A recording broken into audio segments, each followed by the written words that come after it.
Brother John entered the monastery of silence, and the abbot said to him, "Brother, this is a silent monastery. You are welcome here as long as you like, but you may not speak until I direct you to do so." Brother John lived in the monastery for 5 years before the abbot said to him, "Brother John, you have been here 5 years now. You may speak 2 words." So Brother John said, "Ha, bed." "I'm sorry to hear that," the abbot said. "We will get you a better bed." Another 5 years passed by. Brother John was called by the abbot, and he said, "You may say another 2 words, Brother John." So Brother John said, "Cold food." Just like weird food, I would say here. And the abbot assured him that the food would be better in the future. On his 15th anniversary at the monastery, the abbot again called Brother John into his office. 2 words you might say today. Brother John said, "I quit." So the abbot said, "It'd probably be the best, because you've done nothing but complaining ever since you come here." Complain too much, huh? Complain too much. A man, again, went to the doctor and say, "Doctor, I keep thinking that I'm a moth." Doctor says, "You have come to the wrong place. A vet is what you need." The man says, "That's where I was going, but I saw your light on." A moth, you know? I love the light. Huh? Light travels faster than sound. This is why some people appear bright until you hear them speak.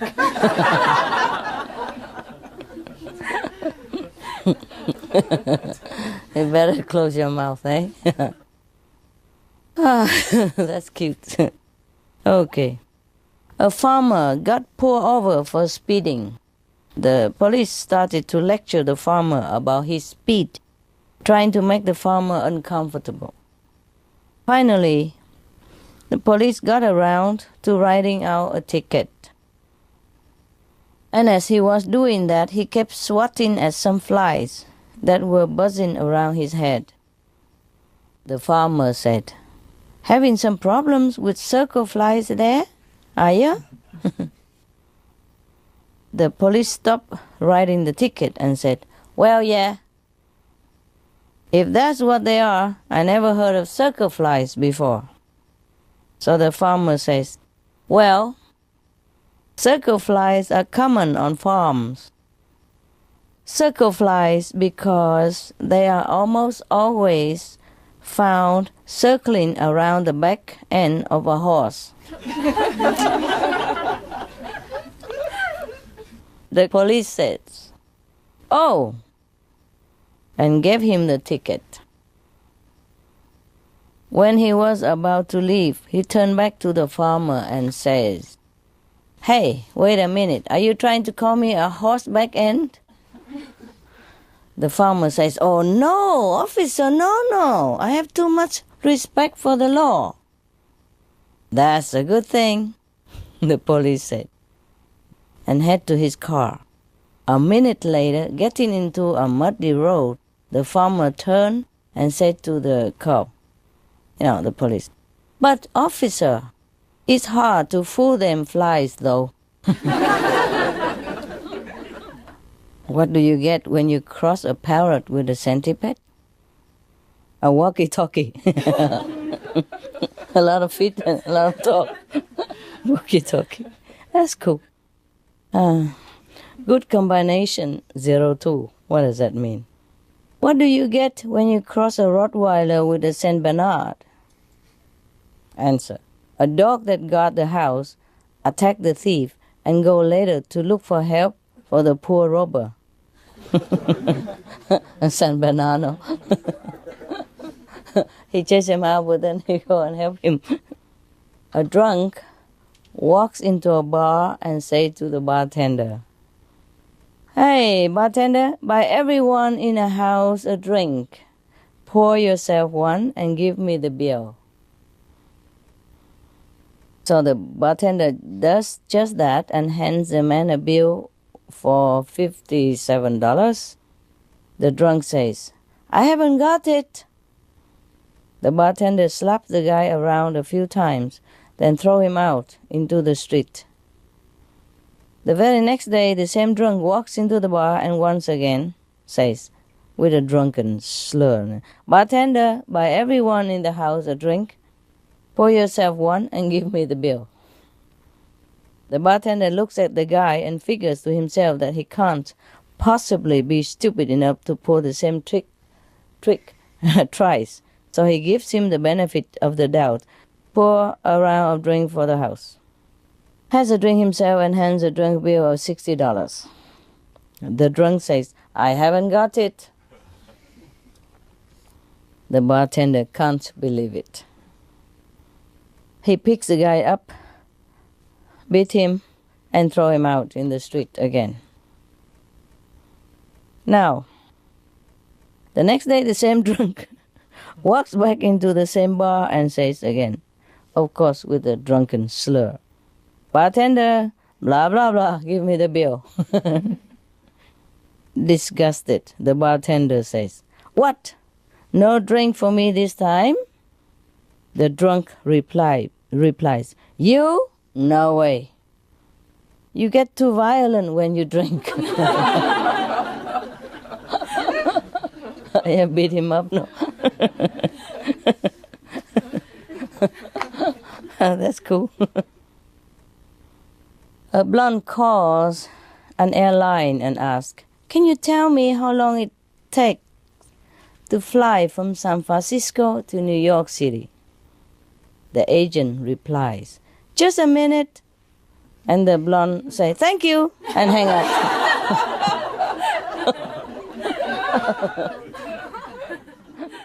Four men were bragging about how smart their dogs are. One man was an engineer. The second man was an accountant. The third man was a chemist. And the fourth was a government worker. To show off, the engineer called to his dog, "T-Square, do your stuff." And T-Square trotted over to a desk, took out some paper and pen, and promptly drew a circle, a square, and a triangle. Everyone agreed that was pretty smart.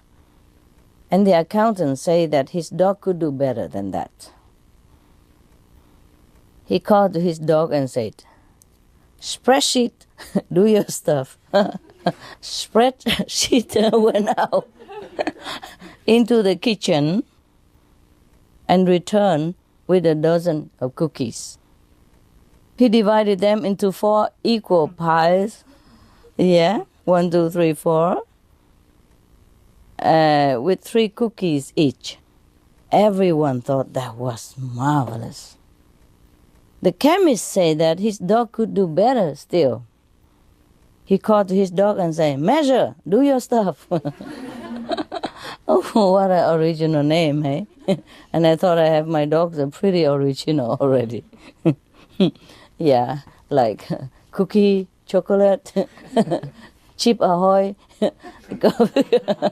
Because the hermit, he has, chocolate spot all over his body, so I call him Chip Ahoy. Yeah, and a lady is brownie, I call him brownie cookies or chocolate. Yeah. And I thought that was very original already. And Lucky always hanging his tongue out, so I call him Tonguey. Or Tonga, And Shadow Hunter, Goody.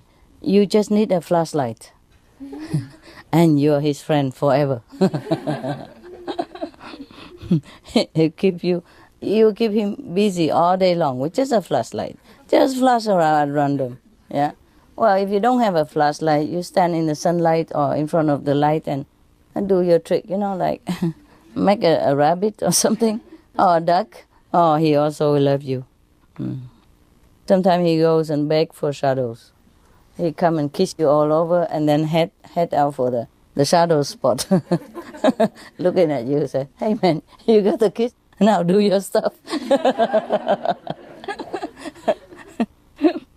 When he's desperate, he'll do that. Otherwise, he amuses himself by waiting for the shadow, because the leaves from the tree, yeah, or the door or window sometimes open a little bit, and the shadow, the reflection from the sun or the light will keep flashing on the floor, and he plays with that all day. He doesn't bother you unless he don't have any for a long time. So desperate, he come jump on you, kiss you all over, and then make you work. He will persist until you get up and do something. Make a shadow for him or some funny face on the wall, yeah, so he can look and chase it. Okay, that was my dog, eh? He shouldn't jump in here, but he came in. Okay, this guy, the chemist, right? Called to his dog and say, Measure, do your stuff. So Measure, the dog, got up, walked over to the fridge, took out a quart of milk, got a 10-ounce glass from the cupboard, and poured exactly 8 ounces without spilling a drop. Everyone agreed that was a pretty impressive. Then the 3 men turned to the government worker and challenged him. What can your dog do? Because they thought, after all this, I think no other dog can do anything better than that, So the government worker called to his dog and say, Coffee break, do your stuff.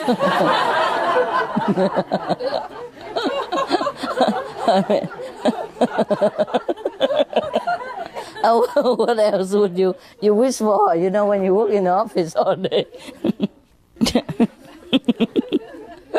That's very cute, huh?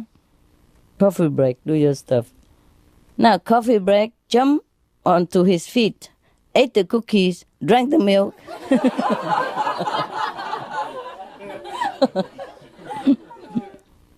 Claim he has injured his back while doing that.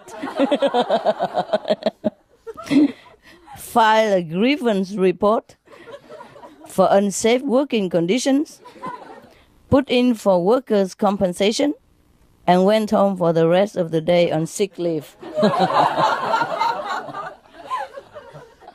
Oh, somebody really don't like office worker, huh? Okay. Now it's about Jesus now. Jesus and Satan have an argument as to who is the better programmer. Oh, they got into computer nowadays. This goes on for a few hours until they come to an agreement to hold a contest with God the Father as the judge. Wow. I'm sure who win already, right? They set themselves before their computers and begin. They are given the task and began to type furiously, lines of code streaming up the screen for several hours straight. Seconds before the end of the competition, a bolt of lightning strikes, taking out the electricity. Moments later, the power is restored, and God announces that the contest is over. He asks Satan to show what he has come up with. Satan indignantly protests, I have nothing. I lost it all when the power went out. Very well then, said God. Let us see if Jesus fares any better. Jesus enters a command and the screen comes to life with a vivid display, the voices of an angelic choir pour forth from the speakers. Satan was astonished. He stutters.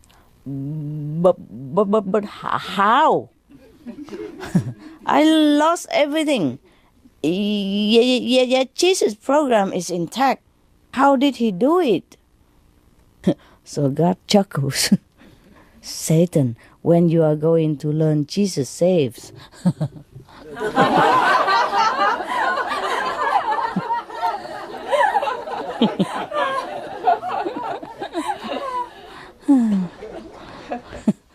He's even good at saving computer programming. A state police officer sees a car puttering along at 22 miles per hour. He thinks, this driver is just as dangerous as a speeder. So he turns on his lights and pulls the driver over. And approaching the car, he notices that there are 5 old ladies, 2 in the front seat and 3 in the back, wide-eyed and white as ghost. The driver, obviously confused, said to him, "Officer, I don't understand. I was doing exactly the speed limit. What seems to be the problem?"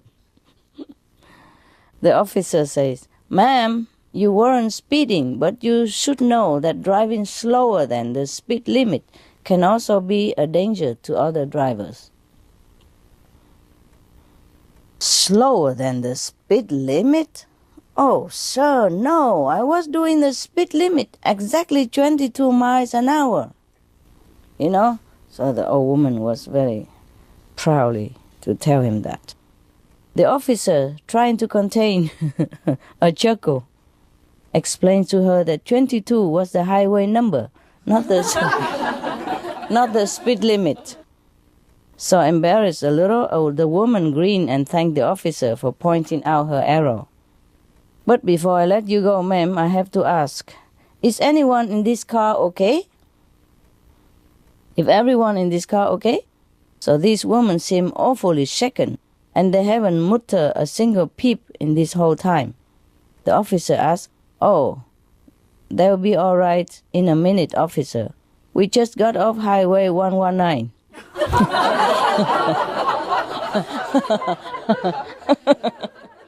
This one is called Bad Names. 3 brothers were walking through the wood. Their names were Trouble, Shut Up, and Be Quiet.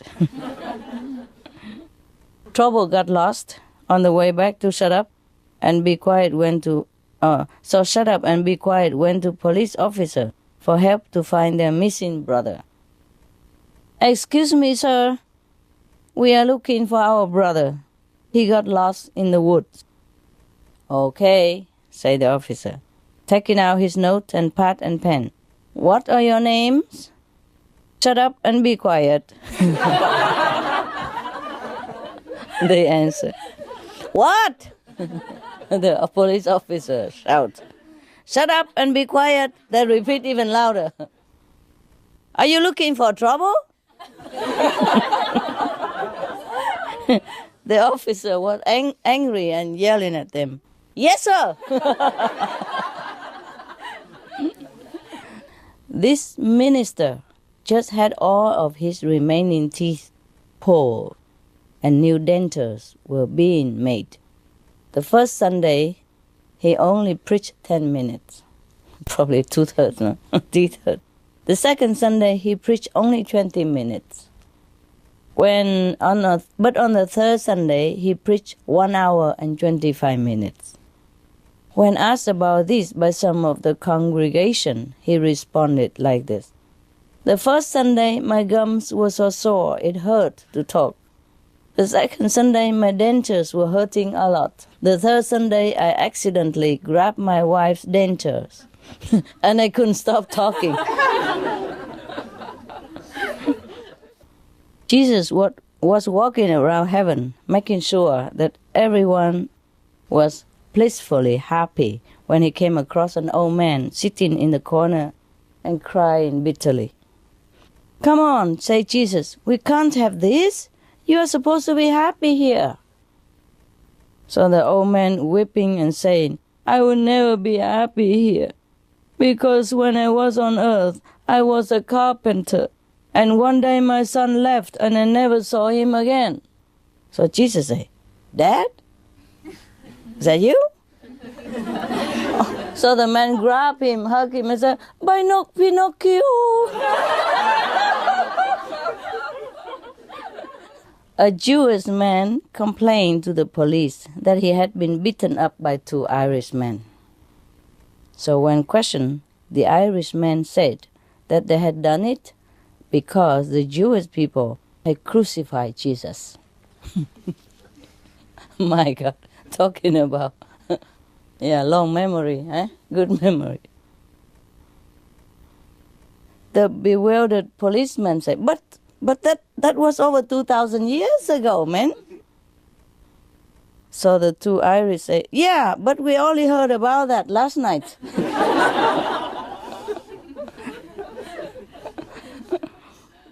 A lot of women feel that Jesus was like most of typical men.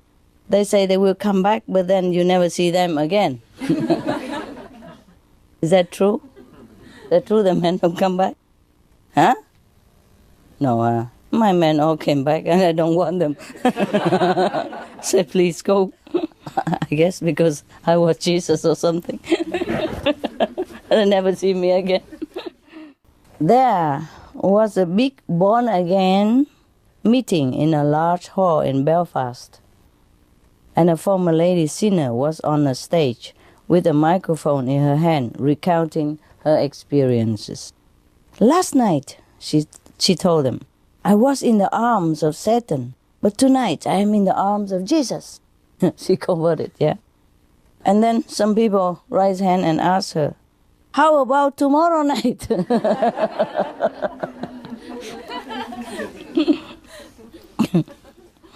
A Scotsman was on a visit to the Holy Land and took a trip to the Sea of Galilee, where Jesus walked on the water.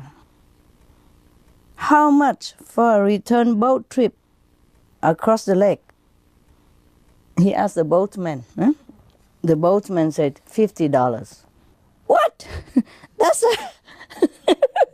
That's a heck of a fare, said the Scotsman. No wonder Jesus walked. Too expensive for the poor guy. We would walk too, right? My God, even airplane would cost so much sometimes. Now, there's a question for you here. Why did Mary and Joseph take Jesus with them to Jerusalem? Who knows? Come on, you're an enlightened saint, man. Show me some IQ. Nobody know? To go to the temple. That's too serious, man. It's a joke here. Remember, this is a joke. Nobody knows? But this is funny. That's funny. Anybody knows? Huh? They couldn't find a babysitter. My God. A priest and a rabbi were talking on a train. What are the promotion prospects like in your church? The rabbi asked the priest. The priest said, pretty good, pretty good. I could be made a parish priest. Yeah, soon. The rabbi asked him, and then? And then a monsignor. And then? And then I could be a bishop. And then? Well, a cardinal. Cardinal? Yeah. And then? A pope? I could be a pope. And then? There's nothing higher than a pope, said the priest, except God. The rabbi said to him, yeah, but one of our boys made it. Jesus. Become God. Jesus saw the deaf man and he took pity on him and restored his hearing. Jesus saw the blind man and he took pity on him and restored his sight.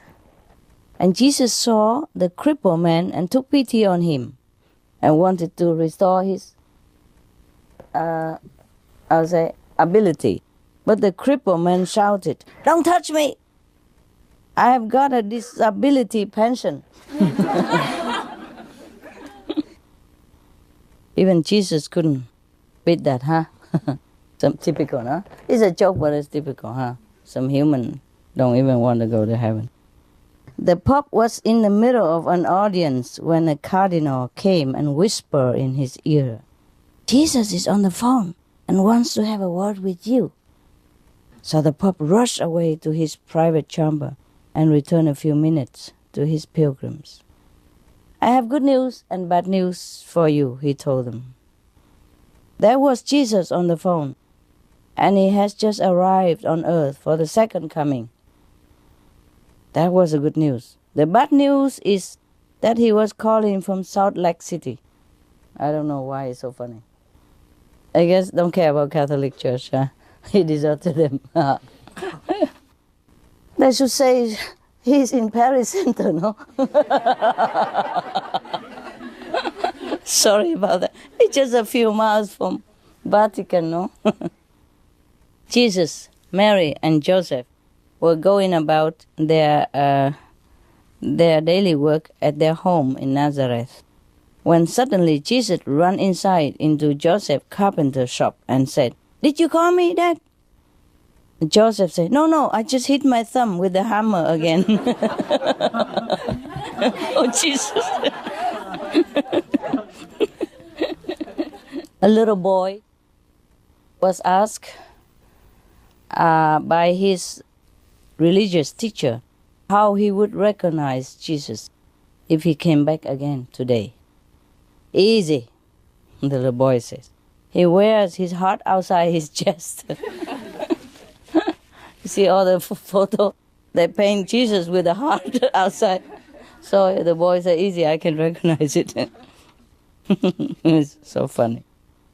People are so naive, huh? If it was so easy, huh?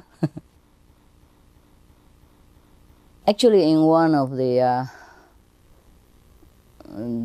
magazine I read that they have found some, prediction from Jesus, you know?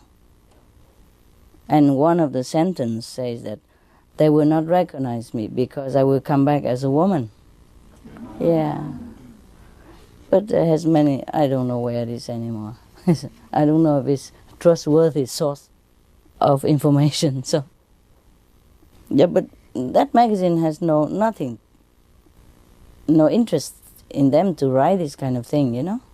Because they write many other predictions as well. Yeah. Not just about Jesus, huh? About other things. And one sentence about Jesus is like that, like, I will come back as a woman. He forgot to say high heel and all that. It make it easier for us folk to recognize, no? A man was behaving suspiciously near the gate of heaven. Yeah.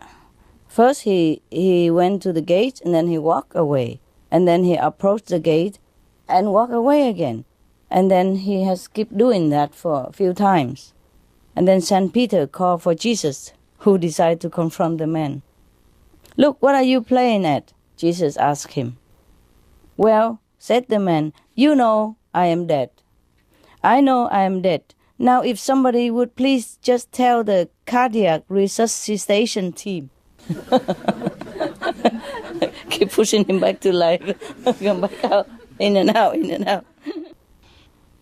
A rabbi was worried that his son was about to be converted to Christianity, so he prayed fervently to God to prevent this from happening.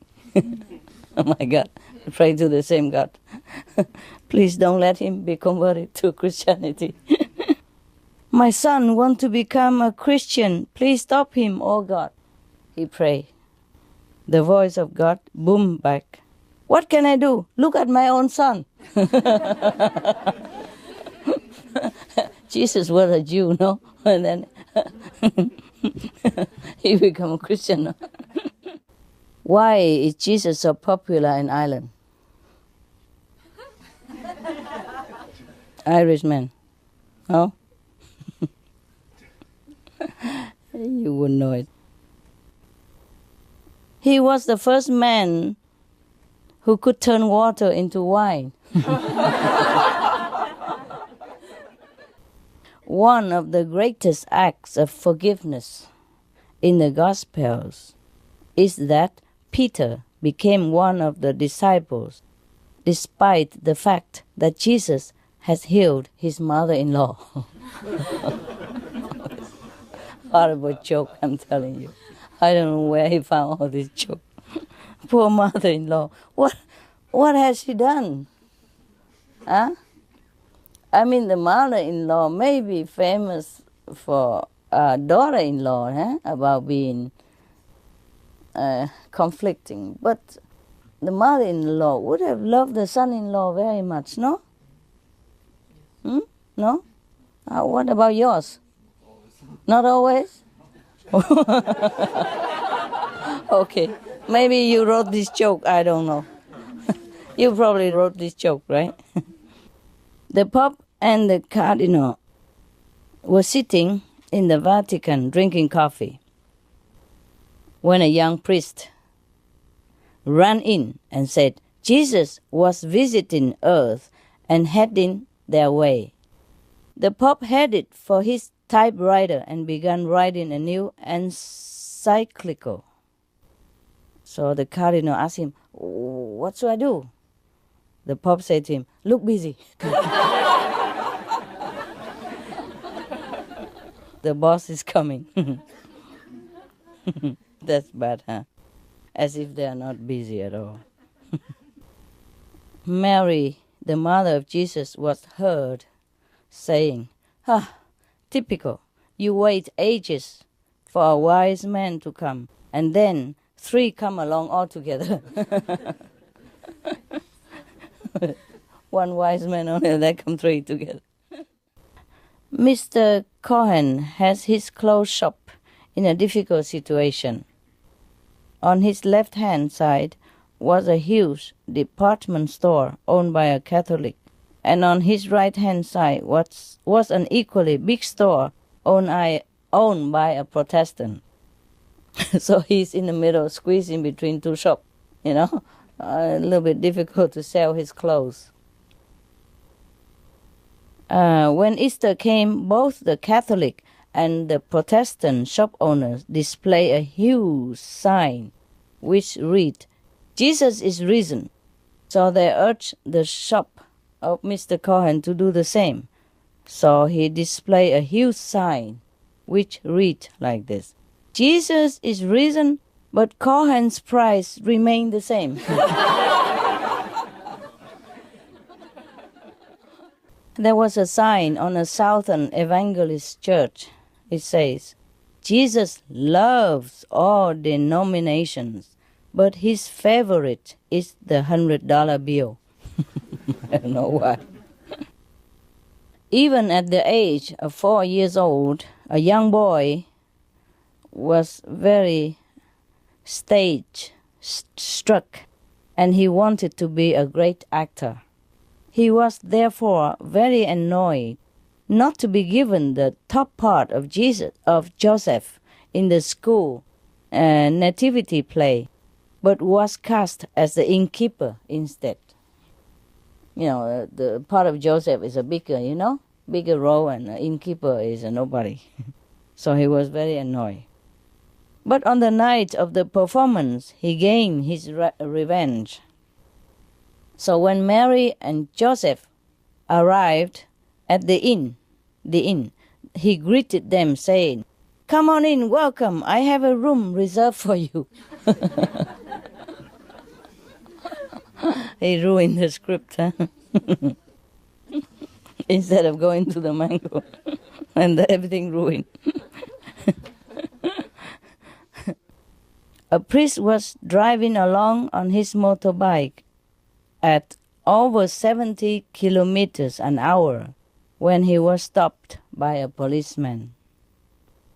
He said to the father, you were going too fast for someone with L plates, father. If it was anyone else, I would be inclined to give you a ticket. So the father said, "Don't worry, my son. Jesus is with me." So the policeman said, In that case, I am definitely going to give you a ticket because you are not allowed to carry a passenger.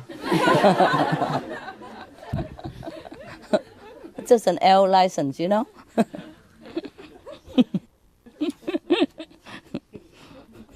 A mother gave her 2 boys an apple each, one big and one small. And one of the boys grabbed the big apple and gave the small one to his brother. So the mother remonstrated to him and said, Come, come, come. If you were Jesus, you would have taken the small apple and give the big one to your brother, no? Okay. The guy with the big apple looked at his brother and said, You can be Jesus.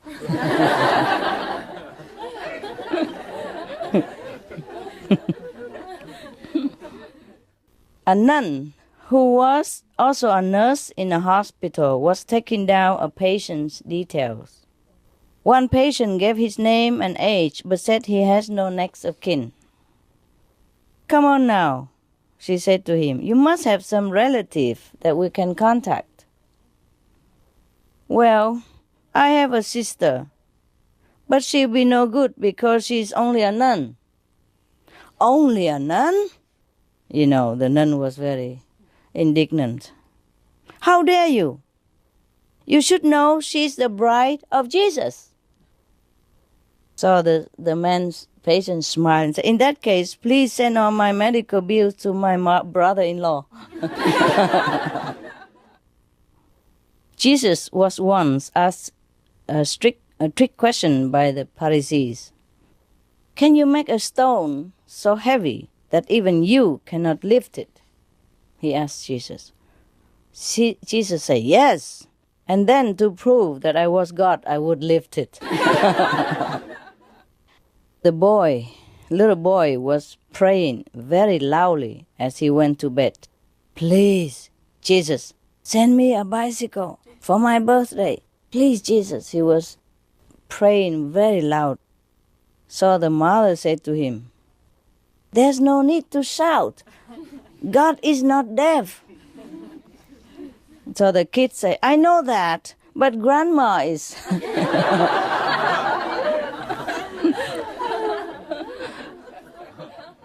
There was an old woman praying very, very devoutly down below scaffolding.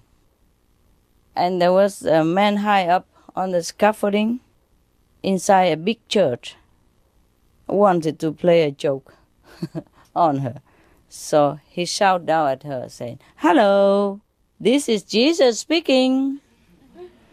But the lady did not stir. And again, very loud, he said, Hello, this is Jesus speaking.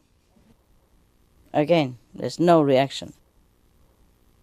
So finally he shouted with all his power, Hello, this is Jesus speaking. But the woman didn't even lift her head. But she said, Be quiet, I'm speaking to your mother. This man was very ugly. So he prayed to Jesus. He prayed to Jesus to send him some money for plastic surgery. Right enough, he won a huge amount in the lottery and had his plastic surgery. But just a few days later, he died.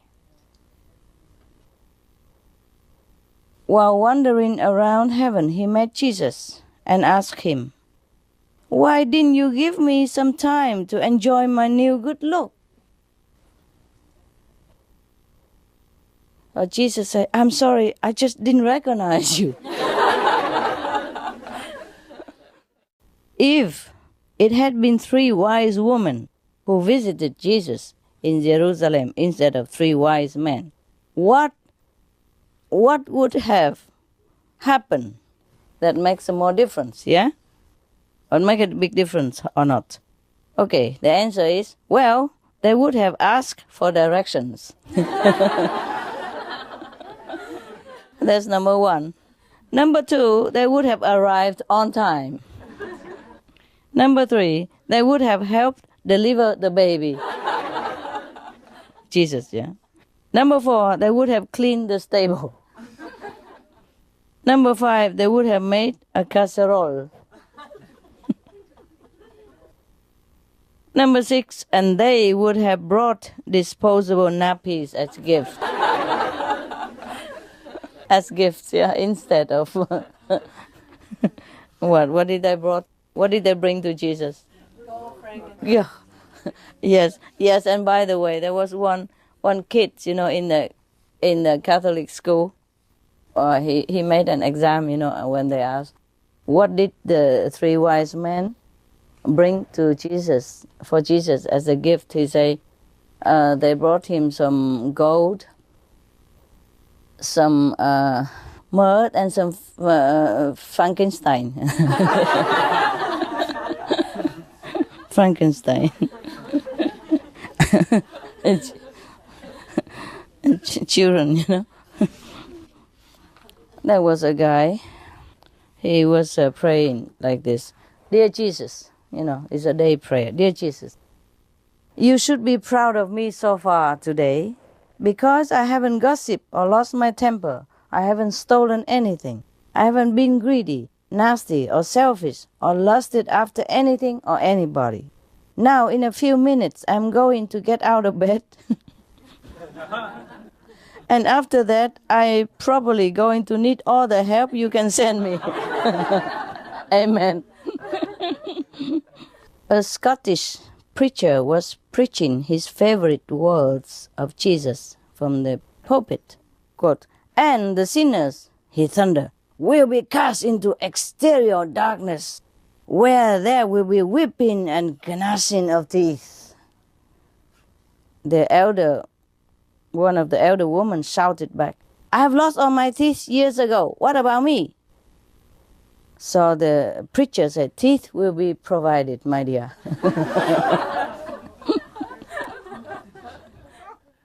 This is a rhyme. Roses are reddish, violets are bluish. If it wasn't for Jesus, we will all be Jewish. A new pope took over the Catholic Church and was told by his secretary that in the Vatican safe there was a letter from Jesus himself that had never been opened by any pope, and he hoped that the new pope will continue this tradition. The pope said yes, he would, but one night his curiosity got the better of him. So he sneaked down to the safe, opened it, and took out the letter. With trembling hands, he opened the envelope and examined the letter. It was signed by Jesus, all right, but it turned out to be the bill of the Last Supper.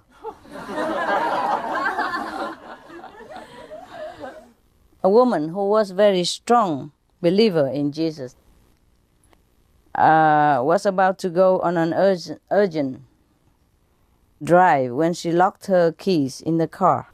So she prayed to Jesus to send help. And right away, the first man passing by was able to help her to open the car. She shouted, praise be to Jesus for sending me such a nice man. And then the guy growled at her, I'm not a nice man, lady. I just got out of the jail a few hours ago after doing 10 years for car theft.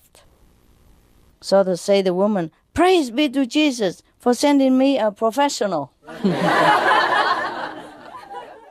If Jesus were alive today, and many people believe he is, would he be handing out buttons with the slogan like this?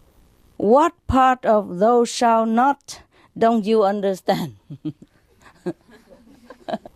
Got it, yeah? Yeah, many thou shalt not, they do it all anyway. That's what it is. I agree with that. A little girl was asked in religious class in school why Jesus in the Lord's Prayer had told us to ask for our daily bread. Anybody knows? Can you guess? Because they would have it fresh every day.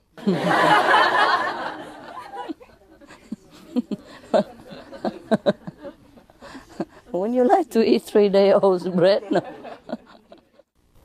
A little boy was praying, say something like, give us our daily bread, and please deliver us from email.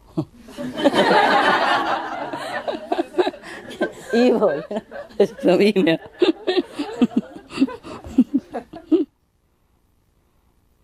At a religious class, the little girl was asked if she knew what she knew about Good Friday.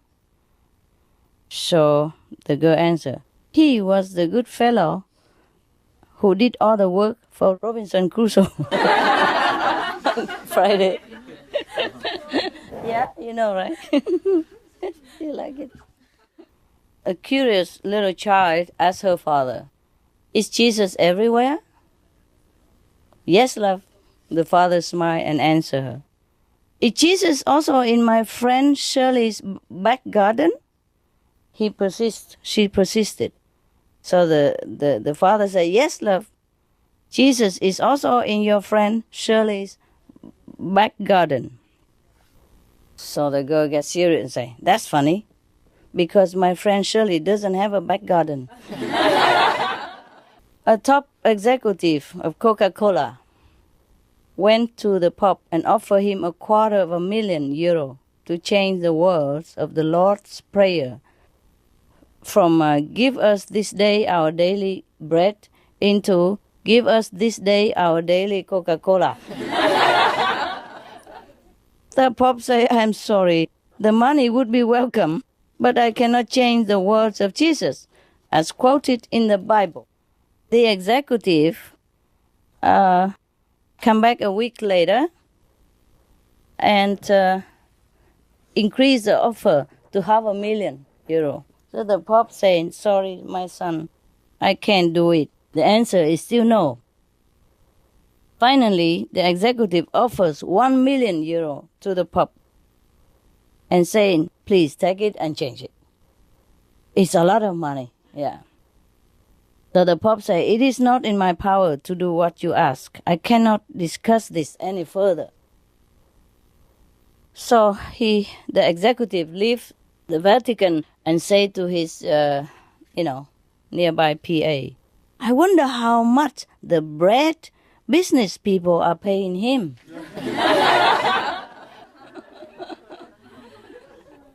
The reasons why some people believe that Jesus might have been black. Or the chocolate, listen well. Because, number one, he called everybody brother. Number two, he liked gospel. Another reason that people believe that Jesus might have been Irish. Number one, because he lived with his parents until he was 30. I don't know why. Is that so? Or the Irish live with his parents? Wow, it's very green, no? Save a lot of money, trouble.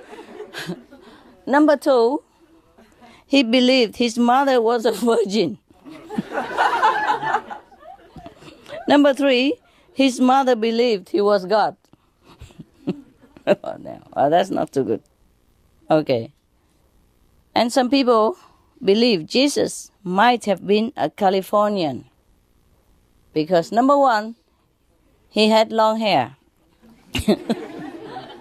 The hippie. Number two, he was always in sandals or barefoot. Number three, he founded a new religion. All this happened in California, I guess. Okay. Some people believe Jesus might have been Italian because he moved his hands about when he talked.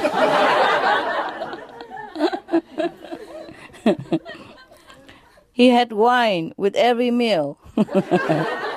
The French don't. It could have been the French, Oh, but the French, they don't move their hand too much when they talk, right? So, Number 3, he used olive oil all the time. Is that true, Italian? Okay. Some people believe Jesus might have been Mexican. Because number 1, he had a Mexican name. he just know. That's a Mexican name. A lot of Jesus walking around Mexico, you know that?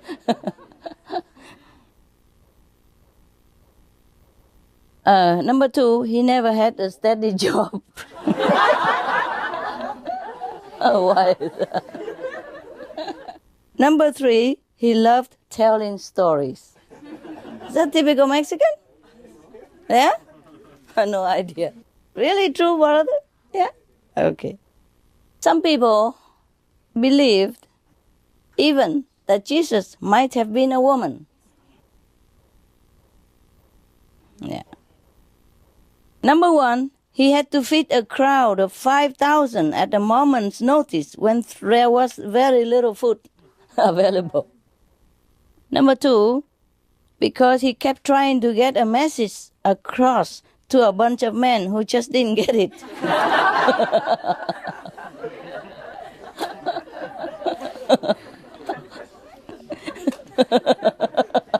I like that one very much. Don't you think it's good? He might have been a woman.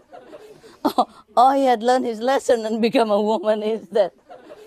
Number 3, even when he was dead, he had to get up because there was more for him to do. More work to do. Only a woman can do that, huh? Wow. Yeah, what an honor. Okay, that concludes our joke today. If you have any doubt, you can write to the Vatican to complain or for further information. Did you enjoy the joke? Yeah. Good, no?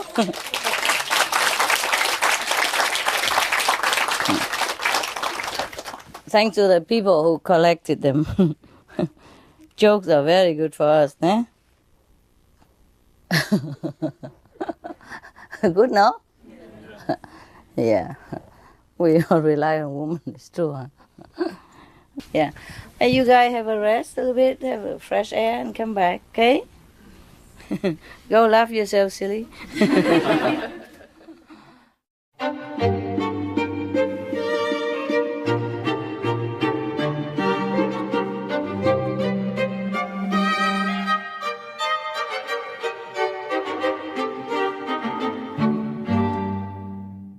The watermelon hunter. Have you ever heard of such a hunter in your life? Yeah? No. Well, but that's what we hope they all will become. The hunter, you know? We hunt watermelon instead of any other animals. Yeah? That would be the good day, huh? So we begin with that. The watermelon hunter. Once upon a time, there was a man who strayed from his own country into the world known as the land of fools. Where can that be? The land of fools. Was it on the map? I think it's everywhere, right? No need a map, right? Okay. He soon saw a number of people flying in terror from a field where they had been trying to reap wheat. They keep crying while running. There's a monster! There's a monster in the field! There's a monster in that field. And then they told him so. He looked and saw that it was just a watermelon. Because the people have never seen a watermelon before. Capish? Yeah?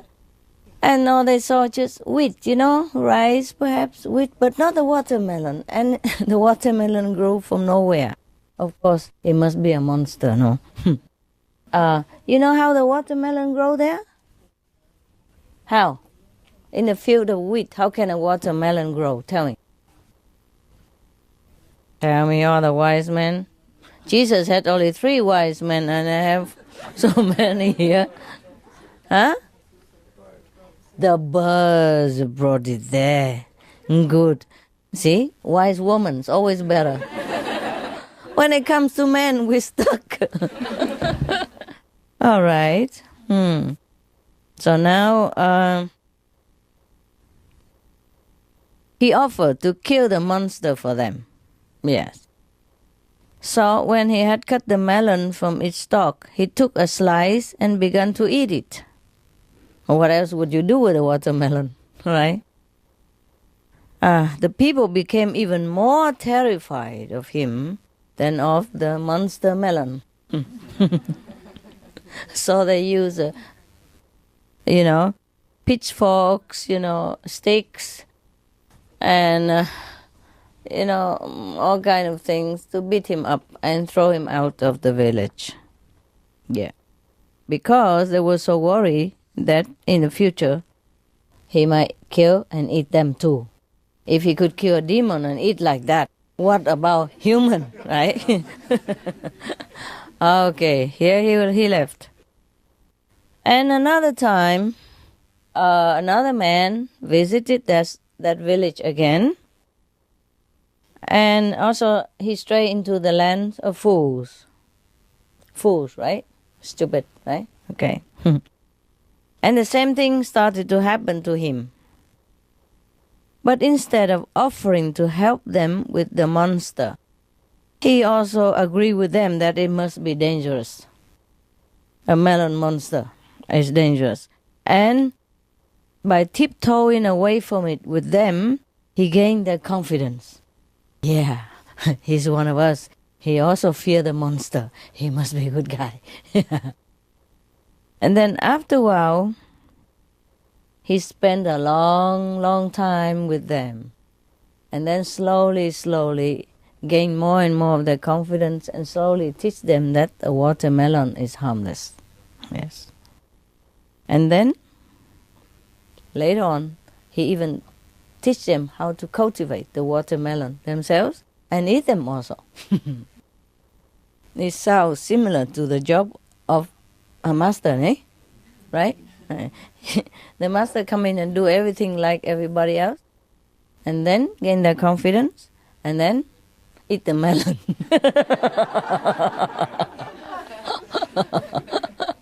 What else you want the master to do? What would you do if you are in the land of the fools? Huh? What would you do with a monster like that? We have them a lot here in supermarket. But these people in the land of fools have never seen such a monster. Yeah. You see, sometimes you have to look like them, do like them, yeah? And then they will be not too fearful from you, yeah? I see some people ask me why I don't wear monk's robe, nun's robe, whatever, like all the priests and the holy ones, Yes. So many monks in the Buddhist temple, but everybody go there, take refuge, give a red envelope with money in it, and go home, eat meat, drink wine again. Yeah. So I think I should change the strategy, no? And it worked, no? Yeah, look how many melon eaters eating here. Instead of eating meat, you're eating melon with me, yeah? And it's cool, no? Yeah. So it doesn't matter what I have to do, as long as my job is done, yeah? And it's cool like that. So, got a lot of people curious why I don't wear monk's robe and nun's robe, And you just see the monk's robe, you just bow to it because he's a holy person. And you just feel, okay, only him can do it, because he's holy. He stay in the temple and he wear patch robe, like the monks, they wear the robe with patching everywhere. Yeah. So he's holy. And we normal people can never do that. So might just well go bow to him, steal whatever merit he has, take it home with an apple, and then, okay, carry on, usual work. Understand me? So many monks in the temple. And how many of the so-called their disciples have one meal vegetarian? All they do, twice a month, the first day of the month and the last day of the month. I told you already. or the first day and the middle day of the month. Yeah? You know that, right? So I think I changed the tactic and it works, yeah? Yes. Good, huh? It works, huh? Yes. All of our people are eating melons, right? Instead of meat. No? Then it's okay. It's cool. Now, this is the next story is more funny. Be prepared. Actually, in this shop, it's not that funny, just because we are funny. After eating the melon, we become funny. Yeah, that's why we laugh a lot. Okay. The next story is about an ambassador, an accident ambassador. I mean, accidentally he became an ambassador. This concerning Mullah Nasruddin. You know that guy, right? A lot of laugh about him always. Here's another laugh about him. Yeah, this time he's more serious, but still laughter. Yeah. By a series of misunderstanding and coincidence, Mullah Nasruddin found himself one day in the audience hall of the Emperor of Persia. Shahinshah, mean the king, yeah, of Persia. He's called Shahinshah. Was surrounded by self-seeking nobles, governors of provinces, courtiers, and sycophants of all kinds. He was surrounded by all of these people. One is competing with each other, with the others, and claimed to be appointed head of the embassy, which was soon to set out for India. Yeah, actually diplomats. Yeah, they're not going to make an embassy in India. Perhaps they just want to send an envoy. Yeah, of diplomat. Everybody was clamoring, making noise, and competing with each other and claiming themselves good and that and other. So the king had up to here, more than enough of all this self-aggrandizement of these from these his courtiers and his assistants. So he raised his head, above all of them. And he didn't even know what to choose. He kept looking at heaven as asking Jesus to help him. Yeah. And then somehow his eyes, landed on Nasruddin. This is a mullah. He's a Muslim teacher, you know what I mean? Master, and this guy is always getting into some unlikely situation anyway. And suddenly he was there. Perhaps he was taller than the rest. So when the king lifted his head down from heaven, back to earth again, so his head was swimming among the crowd. So he said, there, that man is going to be my ambassador to India. Said and done. So now, please, all of you, leave me in peace. Fine. Nasruddin was given rich clothes and an enormous chest of rubies, diamonds, emeralds, and priceless works of art, so that he can bring this gift of Shahinshah to the great mogul. Now, the courtiers who lost the job, all of them become very frustrated and angry, of course, nah? So they decided to unite it together, to be united together to fight against this opportunist mullah. And they try to trick him, into trouble, because they're up to destroying him. Yeah, what you cannot eat, you spoil it, so nobody else can eat. That is sometimes the psychology of some human. Now, they united together and do a lot of stuff, stupid things. Like they broke into his quarters and stole all the jewels, and all the nice artwork and other precious item in the mullah's trust, yeah, took it out, divided among themselves. And then they even put the earth into the box to make up the weight so that he wouldn't notice. Now,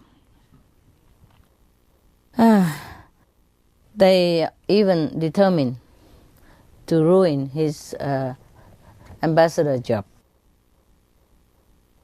and also to discredit his ability and honor. Now, what they do is they come to Nasruddin, very humble, very nice, very polite, sweet talk, telling him such. Great Nasruddin, we congratulate you. Yes. What the fountain of wisdom, peacock of the world, has ordered must be the essence of all wisdom. We therefore hail you. But there are just a couple of points upon which we may be able to advise you, accustomed as we are to the behavior of diplomatic emissaries. They're going to tell him some tricks, ruin him. Do you know what the fountain of wisdom, peacock of the world means? Apart from the dictionary word? They address the king first, yeah? They also call him the full moon, or the presence, God, even, or God, rep, the PR of God, So Nasruddin thought they are very nice people, so happy to have such colleagues. So he said, of course, please, I will be grateful if you tell me. Yes, I'm new to the job. Of course, he has never done this before. As God would have had it, Some people just have it by, getting the job out of nowhere. Now, say the chief of this group. The first thing is that you must be humble, they told Nasruddin, in order to prove how modest you are. Therefore, you should not show any sign of self-importance. When you reach India, you must enter as many mosques as you can and make collections for yourself. Take money from the mosque. Understand? He's going to a Muslim country and they tell him to go to every mosque and ask everybody to donate to him. This is exactly opposite of what the king of Persia wanted him to do. You know that? But the king of Persia have never told him this because he would never expect him to go and collect money in the mosque as an ambassador, no? You wouldn't even do that, no? Okay. So that's how they told him. And besides, the king of Persia would want his ambassador to represent him, with dignity and some power, noticeable to the king of India. Because the king of India at that time wanted to occupy Persia, So the embassy from Persia must show some power, some dignity, some confidence, And here they advise him to be humble, to be nobody, and to go collect money from the mosque, which not even a Muslim clergy do that. The Nasruddin know nothing at all. Say, oh, yes, I will do all that. Thank you so much. And then they even continue. The second thing is that you must observe court etiquette in the country to which you are accredited. This will mean that you will refer to the great mogul as the full moon, But at that time, the full moon is a title only addressed to the king of Persia, as the most respected, So Nasruddin was a little bit puzzled and say, but that is the title only for our Persian emperor, no? And then the bad people say to him, but not in India. Okay, fine. So Nasruddin listened to all this advice and went to India, set out for India. The Persian emperor told him as they took leave, be careful, Nasruddin. Adhere to the etiquette. For the Mughal is a mighty emperor, and we must impress him while not affronting him in any way. Wow, that's a difficult job, eh? Impress him but not offended him. Wow, that's difficult. Can you do it? Any of you? Sure, huh? Recite the 5 names. Eat the vegetarian, give him the AL leaflet. So Nasruddin said to the king, I'm well prepared, Your Majesty. Yeah. Rest at peace. I will do my job to represent our country well. So, as soon as he entered the territory of India, Nasruddin went into a mosque and mounted to the pulpit right away. Oh, people, please give all donation to me.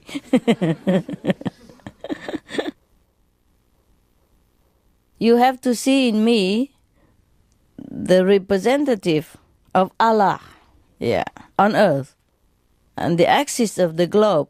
Bring out all your money, for I am making a collection right now. And this he kept repeating in every single mosque in the country before he even reached Delhi, the capital. He collected a great deal of money. And the counselors had said to him before, do whatever you want with it. For it is the product of intuitive growth and bestowal. And as much is used will create its own demand. What a nonsense. I don't understand it. These bad people, they just tell him anything. And the poor Nasruddin take it all to the letter, All that they wanted to happen was for the mullah to be exposed to ridicule. Because they want him to be exposed, in such a shameless manner that he collected money. But he was too honest and stupid. He did exactly what they told him. Nasruddin kept roaring, in every mosque he entered. He said, the holy must live from their holiness. I give no account, nor do I expect any. To you, money is something to be hoarded. After being sought, you can exchange it for material things. To me, it is a part of a mechanism. I am the representative of a natural force of intuitive growth, bestowal, and disbursement. He repeat what the council told him, all the nonsense. And he does it with gusto, roaring in the mosque like a lion. So some people give money, But it's funny that even these are very bad scheme, evil scheme to harm Nasruddin, but good things come out of it. So he collected a lot of money. And nobody said anything. They believed in him. And the one who believed and gave him a lot, they become richer, more blessed, more abundance, more happy. The one who doubted him, don't give, become poorer, get sick, or have some accident, trouble in life. And that's just, by the way, the report. Now, sitting on the peacock throne, in the old time they use all kind of things, peacock, lotus, full moon. Why don't call themselves full sun instead, nah? It's even brighter, no? Why bother to be the moon? It's nice they use this romantic word to call this throne of the emperor. Even now, the Japanese still call the throne of the emperor the chrysanthemum throne, And the Buddha throne is supposed to be a lotus throne, I don't know what I'm sitting on. I keep slipping down because it go somehow this way. Okay. So, on the peacock throne, the emperor at Delhi studied the reports which courtiers were daily bringing him about Nasruddin behavior. They're describing the Persian ambassador's activities daily. He's doing every day, going to the mosque, collect money. What an ambassador, huh? At first, he could make no sense out of them. Then he called his council together. He said, "Gentlemen, this Nasruddin must indeed be a saint or a divinely guided one. Who ever heard of anyone else violating the principle that one does not seek money without a plausible reason?" He don't say any reason. Remember? Lest a wrong interpretation be placed upon one's motives. So he must be a saint. That's what he think. Yeah. Because he does such a crazy thing, so he couldn't be so stupid, so he must be a saint. So the courtiers in our council tell the king, "May your shadow never grow less." Wow. So polite. "Oh, infinite extension of our wisdom." They address the king. "We agree, Your Majesty. If there are men like this in Persia, we must beware, for their moral ascendancy over our materialistic outlook is obvious." I mean, they are much better than us, more moral or more superior in a different way. Then a runner arrived from Persia with a secret letter in which the Moguls' spies at the imperial court reports. They report they have spies in Persia, and they bring him a letter now. It's read like this: "Mullah Nasruddin is a man of no consequence in Persia." I mean, he's nobody. Yeah. "We don't know why the king chose him to be ambassador. He was just picked at random. We cannot understand the reason for the Shahinshahs not being more selective." I mean, don't understand why the king has picked him as ambassador. The Mogul called his council together again. "Incomparable birds of paradise," he called them. Well, so they're very polite to each other, no? "What would you call me?" He told them, "A thought has manifested itself to me. The Persian emperor has chosen a man at random to represent his whole nation.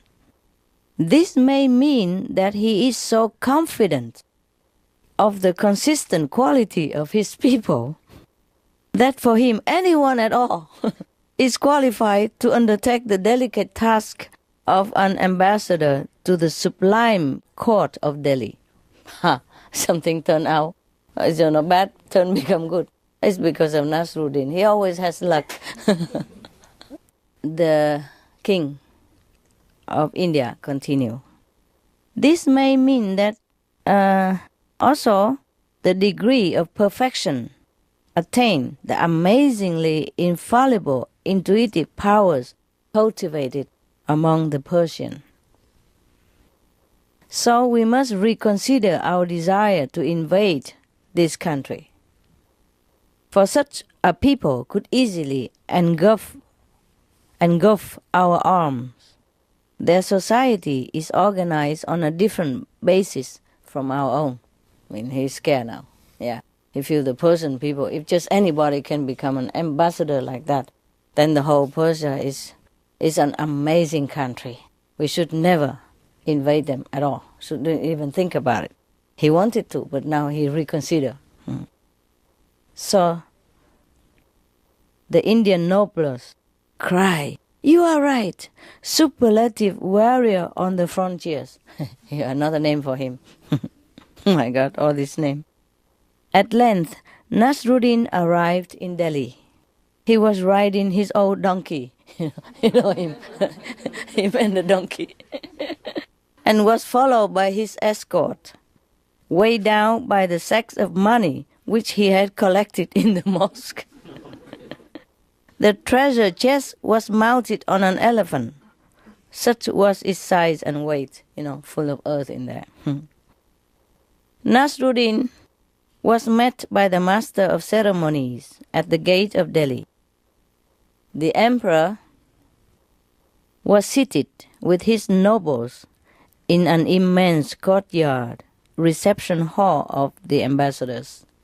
This courtyard entrance was arranged so that it's very low, so that whoever goes through that, before seeing the king, they have to dismount from the horse, and indicate already like supplication, inferior. Give them already inferior complex for the king sit on the ninth level of the throne.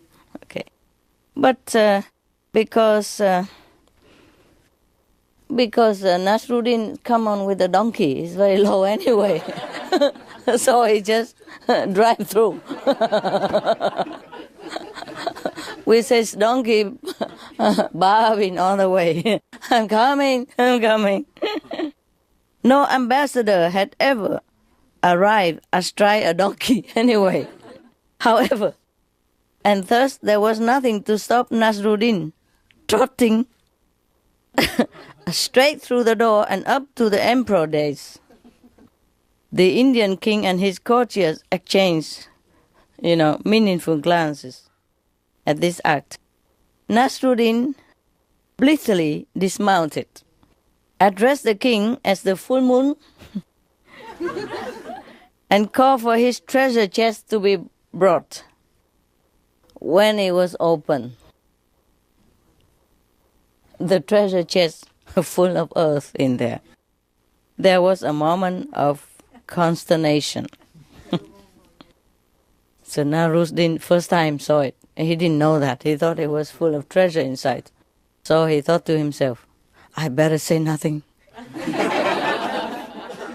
Because there's nothing I say now can explain this stuff. I'm doomed for sure. So he kept quiet. Yes. So the Mogul whispered to his viziers, his, premier, what does this mean? Is this meant as an insult to the highest eminence? The vizier also could not believe this.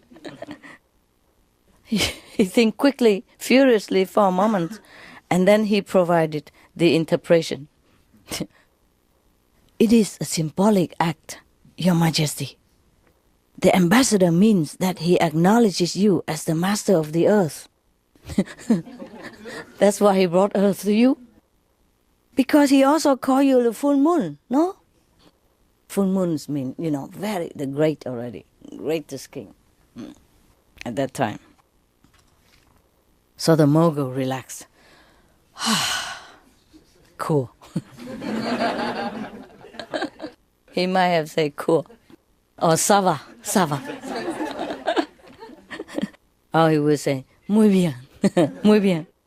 So he said to the Nasruddin, we are content with the offering of the Persian Sahinsa, king, for we have no need for wealth in any way. And we appreciate the metaphysical subtlety of the message. Wow, talking about luck, Everything changed into his luck. Even all these bad courtiers want to play hell on him. He still gained the credit, a good credit. Yeah. So all we do is just be a good person and everything will turn out well, This is a message. Okay. So Nasruddin said to the king, Your Majesty, I have been told to say, and he remembered the talk of the of the bad courtiers, I say, that this is all we have for Your Majesty. Do you understand? This is supposed to be a provoking sentence, yeah? Bring in just a handful of soy and this is all we give to you. Yes. But the interpreter, of the omens also whisper to the king and say that means that Persia will not yield 1 more ounce of her soil to us. Like a message, like don't invade, we don't give you any more. Actually, nonsense, it just turned out good. Because Nasruddin is good luck, no? So the king will say to Nasruddin smilingly, he said, "Tell your master that we understand. But there is one point. If I am the full moon, what is the Persian emperor?" So Nasruddin automatically say, he's a new moon.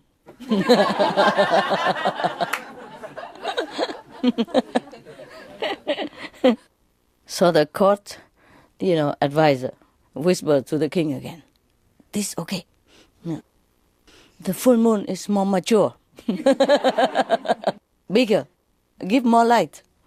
So it's superior to the new moon, which is young and small. So you are the senior." Yeah, very good.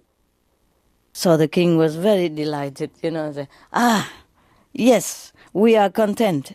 You may return to Persia and tell the new moon. Tell the new moon that the full moon salutes him. What a good moon he was. Told you it's funny. Huh? The Persian spies at the court in Delhi immediately sent a complete account of this interchange to the Shahinshah. They added that it was known that the Mughal emperor had been impressed and feared Persia, so they planned no war against Persian because of the activities of Nasruddin. He's doing nothing, and he gained all the credit.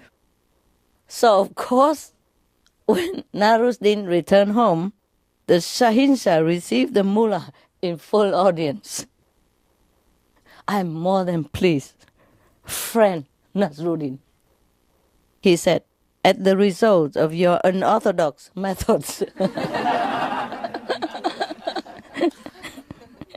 Our country is saved, yeah, and this means that there will be no attempt at accounting for the jewels or the collecting in mosque, yeah." I mean, he forgive him anyway. He's not supposed to do that. But he saved the country. Doesn't matter what he does. He's okay. So he's not going to punish him for collecting money in Jews and all that in the mosque. "You are henceforth to be known by the special title of Safir." That means emissary. Yeah, real ambassador of peace. Okay, but his vizier, he's in the ear of the new moon. He said, "But, Your Majesty, this man is guilty of high treason, if not even more. We have perfect evidence that he applied one of your titles to the Emperor of India, thus changing his allegiance and bringing one of your magnificent attributes into disrepute." The full moon stuff. But the Shahinshah don't listen to that. He said, "Yes, but the sage have said wisely that to every perfection there is an imperfection. Nasruddin, but why? Why did you call me the new moon? I'm supposed to be the full moon." It's only half of it. So he didn't like it. So Nasruddin said, I know nothing about the protocol, but I do know that the full moon is about to wane, and the new moon is still growing, with its greatest glories ahead of it. A brighter future, long live, longer life. So the emperors, so happy.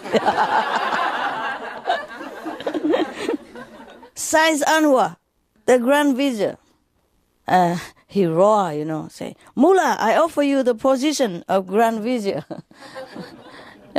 Take the old vizier away and give this to Mullah. But the Mullah said, what? How could I accept the position after seeing what you do to my predecessor, the old Grand Vizier? Okay, so that's what the story was. Nobody say anything about how the treasure chest has been used, after being stolen from him. They says, sorry, forget about it. We don't know anyway. So that means he did not even accept to become a premier. Yeah? And I don't know where he goes next. He probably goes somewhere, do something else, like buy a lot of chili and eat it. And he has to eat it because he spent so much money on it. It's a pity to waste hot chili. Okay, do you have any idea?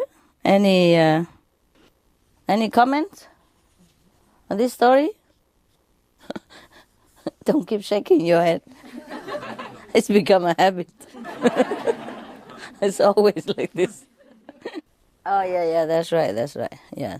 Full rush in where the wise fear to tread, yeah?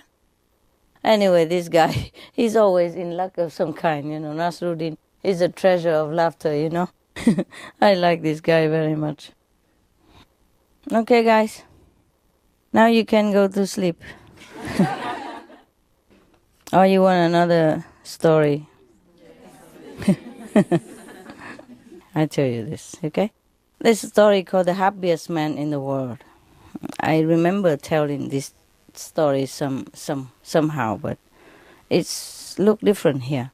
A man who was living in comfortable enough circumstances went one day to see a certain sage, reputed to have all knowledge. So this man said to the sage, "Great sage, I have no material problems, and yet I am always unsettled. For years I have tried to be happy, to find an answer to my inner thoughts, to come to terms with the world. Please advise me as to how I can be cured of these maladies." The sage answered, "My friend, what is hidden to some is apparent to others. Again, what is apparent to some is hidden to others. I have the answer to your ailment, though it is no ordinary medication. You must set out on your travels, seeking the happiest man in the world. As soon as you find him, you must ask him for his shirt and put it on yourself." The seeker thereupon restlessly started looking for happy men. One after another, he found them and questioned them. Again and again they said, "Yes, I am happy, but there is one happier than me." After traveling through one country after another for many, many days, he found a wood in which everyone said lived the happiest man in the world. He heard the sound of laughter coming from among the trees. And he quickened his step until he came upon a man sitting in a glade. He asked him, "Are you the happiest man in the world, as people have told me?" The man said, "Yes, certainly I am." So the traveler continued, "My name is so and so, my condition is such and such, and my remedy, ordered by the greatest sage, is to wear your shirt. Please give it to me. I will give you anything I have in exchange." The happiest man looked at him closely. He laughed and laughed and laughed and laughed and laughed. And when he had finished laughing, quiet down a little, then the restless man, rather annoyed at this reaction, said to the happiest man, "Are you unhinged that you laugh at such a serious request?" Said the happiest man, "Perhaps, but if you had only taken the trouble to look, you would have seen that I do not possess a shirt." So the traveler say, in a Balachamise, "So what am I to do now? I travel all this way for a shirt and you say you don't have a shirt." You should have called and asked first, no? Should have emailed him and asked before he come, no? So the, no shirt man tell him, "You will now be cured. Striving for something unattainable provides the exercise to achieve that which is needed. As when a man gathers all his strength to jump across a stream, if it were far wider than it is, he gets across the stream." Oh, very philosophical to me. Too philosophical. The happiest man in the world then took off the turban, whose end had concealed his face. The restless man saw that he was none other than the great sage who had originally advised him to seek for the happiest man. Oh, he was very puzzled and asked, "But why did you not tell me all this years ago when I came to see you in the first place?" The sage told him, "Because you were not ready to understand then. You needed certain experiences, and they had to be given to you in a manner which would ensure that you went through them." Okay, got the lesson, yeah? Yeah, maybe sometimes we look for things that is right in front of our nose. The sage, who's supposed to be the happiest man on earth, he has no shirt anyway. And maybe that's why he's happy. But in the beginning, if the restless man were to be told like that, he probably wouldn't listen. Huh? So after traveling far and wide and couldn't even find it, yeah, then probably his mind is already tired enough to listen to some sense. Yeah, that's why. That's what I think. This book have many nice story. Okay, I let you go rest, okay? Meditate, all right? Thank you, and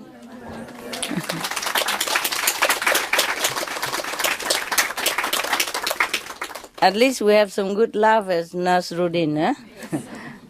That guy, he always offers some laughter. I think I have told a lot of his story and his pleasantries before in Meli. You don't buy it because it's Chinese. Okay then.